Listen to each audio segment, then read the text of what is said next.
a goat and a fox.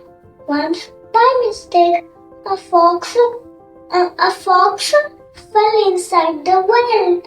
He tried his level best but couldn't come out of it. After some time, a goat reached near the well to drink some water. The goat saw fox inside the well. She asked him, "Fox, fox, what are you doing inside this well?" Seeing the goat, the fox thought of a trick. So he said to her, "You don't know? Everyone in the jungle is searching for a safer place to survive. You haven't got the news? The land is going to get affected by drought. As soon as I heard it, I came here. Here there's a lot of water. Why don't you also come inside the well?"